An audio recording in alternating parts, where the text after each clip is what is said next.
Alléluia. Bon, nous allons parler de quelque chose de très précieux aujourd'hui. J'aimerais que vous soyez attentifs et que vous les mettiez en pratique. Alléluia. Nous allons parler des 9 mystères du combat spirituel. Les 9 mystères du combat spirituel. Alléluia. Nous allons commencer, nous allons mettre la fondation. Nous allons lire un passage, Matthieu 15, verset 19. Il est écrit. Matthieu 15, verset 19, il est écrit. Matthieu 15, au verset 19, il est écrit. Car c'est du cœur que viennent les mauvaises pensées, les meurtres, les adultères, les impudicités, les vols, les faux témoignages, les calomnies. Voilà ce que Matthieu 15, verset 19 nous dit, que toutes ces choses viennent du cœur. Les crimes viennent du cœur. Les mauvaises pensées viennent du cœur. Les adultères viennent du cœur. Tout ce qui est mauvais vient du cœur. C'est pourquoi, comme je disais samedi, passé à l'église, quand quelqu'un s'affilie à la Rose-Croix ou à la franc-maçonnerie ou à la maïcarie, bref, quand quelqu'un s'affilie dans des sectes pernicieuses, la première des choses que Satan tue, c'est son cœur. Satan tue son cœur. Son cœur de chair, il le transforme en cœur de pierre. C'est pourquoi Dieu a dit qu'il transformera nos cœurs de pierre en cœur de chair. Donc quand tu es encore un homme sensible, quand tu vas t'affilier à Satan dans les sectes pernicieuses, la première des choses que Satan tue, c'est le cœur de l'homme qu'il tue. Le cœur devient insensible, le cœur devient dur comme du béton armé. C'est pourquoi vous voyez ces gens sont extrêmement méchants, mauvais, avec des visages apparemment doux, des visages apparemment beaux, mais ce sont des enfants cruels. Que ce soit une femme, que ce soit un homme, quand elle a fait le pacte avec le diable, cette personne est extrêmement cruelle. C'est pourquoi je ne cesse de dire aux gens, faites attention avec ces personnes. Faites très attention avec ces personnes parce que ces personnes n'ont pas d'amis. Ces gens-là, déjà, elles ont la capacité de tuer leur père, de tuer leur mère, de tuer leur propre frère, de tuer leur soeur, d'abuser sexuellement des frères et des sœurs, tuer les membres de leur propre famille. À plus forte toi, tu dis que j'ai un ami. Tu as un ami sataniste, mais mon frère, ce n'est pas ton ami. À la moindre occasion, il va te zigouiller. À la moindre occasion, à la première occasion, il va te zigouiller, il va boire ton sang. C'est des gens qui n'ont pas d'amis. Parfois, j'entends ce petit langage de petite fille. Cet homme est mignon. J'entends le langage de petit garçon. Cette femme est mignonne. Vous ne savez pas que ce sont des personnes extrêmement cruelles, d'une cruauté sans pareil. Attention. C'est pourquoi aujourd'hui, vous voyez, même dans l'œuvre de Dieu, vous allez voir des pasteurs, des prophètes, des soi-disant oints de Dieu, avec des cœurs mauvais, des cœurs méchants, des cœurs imbus, des cœurs pleins de ruses, mais qui sont dans le service de Dieu. C'est eux qui imposent les mains aux gens. C'est eux qui imposent les mains. C'est eux qui disent qu'ils prient pour les gens. Oh, ils sont pleins de venin. Ils sont pleins de Satan dans leur âme, pleins de Satan dans leur cœur. C'est pourquoi je disais, quand tu dis que tu es serviteur de Dieu, soigne d'abord ton cœur. La première des choses que Dieu soigne dans la vie d'un homme de Dieu, c'est son cœur. Si ton cœur n'est pas soigné, laisse d'abord le sacerdoce, prends une retraite spirituelle, va soigner ton cœur dans le secret avec Dieu. Va soigner ton cœur dans l'intimité avec Dieu. Comme ça, tu reviens dans le sacerdoce. J'entends souvent ce langage. Moi aussi, je ne suis qu'un homme. Si tu n'es qu'un homme et que tu es faible, laisse le sacerdoce, mets quelqu'un d'autre qui sera digne et qui sera un modèle. Oui, j'entends souvent, la chair est faible, mais l'esprit est disposé. Si ta chair est faible et qu'elle te pousse toujours à faire des choses qui ressemblent à Satan, laisse le sacerdoce, va d'abord te consacrer, va d'abord te sanctifier, va d'abord pleurer, va d'abord dans le secret, dans l'intimité avec Dieu, va soigner ton cœur. Après, tu reviens dans le sacerdoce. Je dis toujours que le sacerdoce, ce n'est pas bien prêché. Le sacerdoce, ce n'est pas bien prêché. Le sacerdoce, ce n'est pas avoir les révélations. Le sacerdoce, ce n'est pas avoir le bon français. Le sacerdoce, c'est l'état du cœur. Le sacerdoce, c'est l'état du cœur. C'est ça qui fait le sacerdoce. Aujourd'hui, beaucoup d'enfants de Dieu, beaucoup de personnes se font tromper par les apparences de certains, des soi-disant hommes de Dieu, des apparences. Des gens qui marchent avec la prophétie trompeuse, la prophétie voleuse, la prophétie de destruction, la prophétie de dépouillement, pour tuer, dépouiller les chrétiens. Ce sont des hommes et ce sont des pasteurs, des prophètes qui ont déjà fait alliance avec le diable. Ces gars sont insensibles. Insensibles. D'autres, vous entendez qu'ils font des choses aux femmes, devant et derrière. Ils font des choses horribles aux femmes, des choses horribles aux hommes. Mais les chrétiens de ces paroisses-là continuent de dire, en tout cas, c'est le pasteur. Non, sortez de là. Sortez de là, il n'est pas pasteur. C'est un démon. Sortez de là, il n'est pas pasteur. C'est un démon, c'est le diable en personne.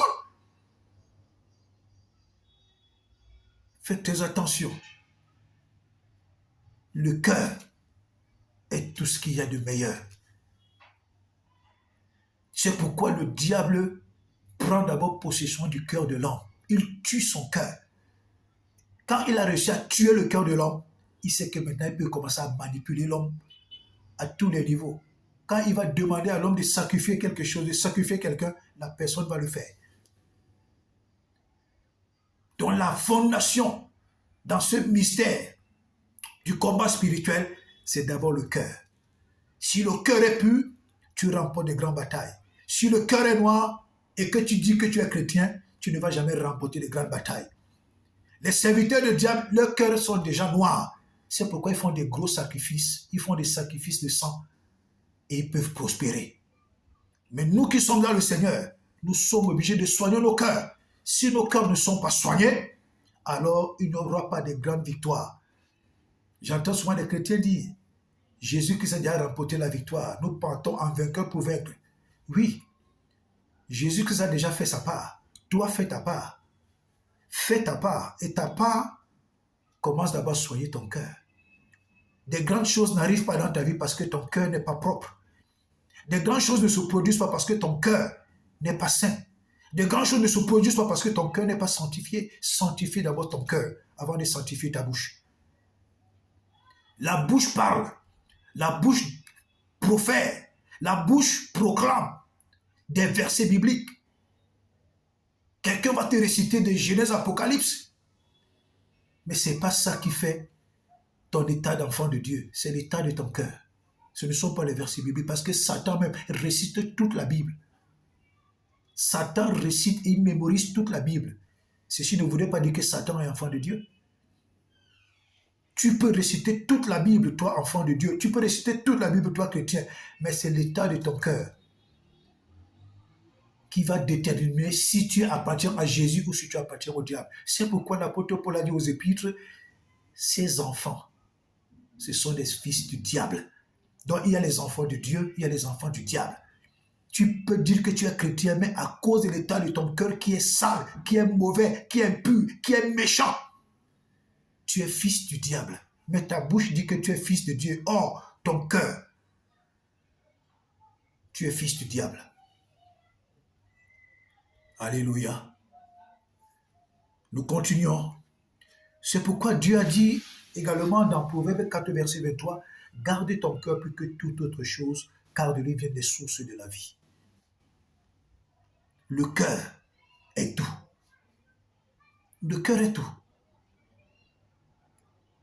Tu soignes ton cœur, le Saint-Esprit va se sentir à l'aise en toi et le Saint-Esprit pourra opérer puissamment. Si tu dis que tu es chrétien et ton cœur n'est pas soigné, quand tu penses que le Saint-Esprit est en toi, non, tu te trompes, le Saint-Esprit n'est pas en toi. Il ne cohabite pas avec les cœurs impurs. Dans le même cœur, le Saint-Esprit vient y rester alors que ton cœur est méchant, mauvais. Non, le Saint-Esprit, on dit bien Saint-Esprit, Saint-Esprit. Donc c'est-à-dire qu'il ne peut pas cohabiter avec les méchancetés, avec le mensonge, avec la haine, avec l'adultère, avec le vol, avec la tuerie, avec les complots qui sont dans ton cœur. Et tu dis que le Saint-Esprit est en moi, il n'est pas là. Je dis souvent aux chrétiens, quand tu lis les fruits de l'Esprit et que tu t'examines,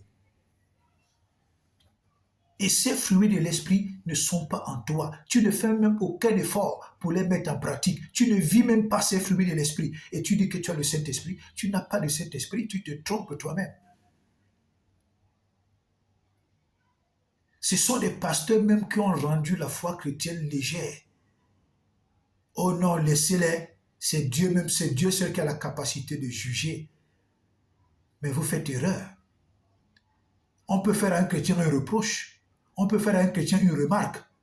On peut réprimander un chrétien. Ceci ne veut pas dire qu'on le juge. Le jugement veut dire juger quelqu'un, ressortir ses défauts et donner la sentence. C'est Dieu qui donne la sentence finale. C'est pourquoi le Seigneur dit, celui qui se juge lui-même, par le Seigneur dit, jugez-vous vous-même. Quand quelqu'un se juge lui-même, il se remet en question tous les jours, il se perfectionne tous les jours, il avance tous les jours dans une vie de sainteté.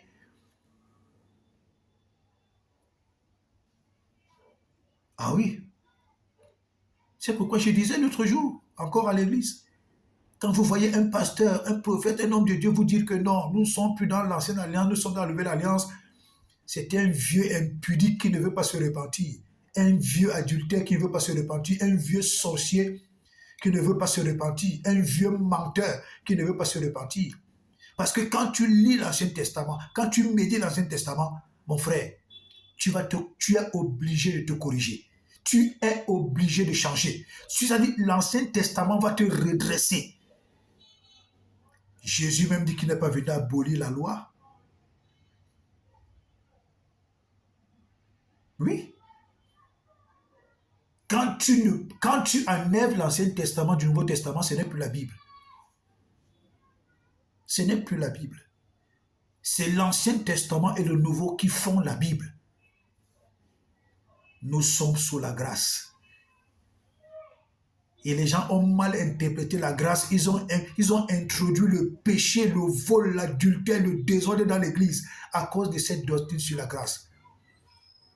La grâce ne veut pas dire que vivre dans le libertinage et faire du n'importe quoi. C'est pourquoi je dis toujours, celui qui a apporté cette doctrine sur la grâce ne l'a pas bien expliqué. Et c'est un fils du diable. C'est un fils du diable. Celui-même qui a beaucoup parlé de la grâce, l'apôtre Paul, lui-même a dit qu'il ne faudrait pas qu'après avoir prêché aux gens, que lui rate le salut. Que lui rate le salut. Mais celui qui a passé le temps à parler de la grâce, lui-même avait peur de commettre le péché. Aujourd'hui, des soi-disant docteurs de la parole, ils viennent nous développer des termes de vieux sorciers. Dieu va vous punir. Dieu va vous punir.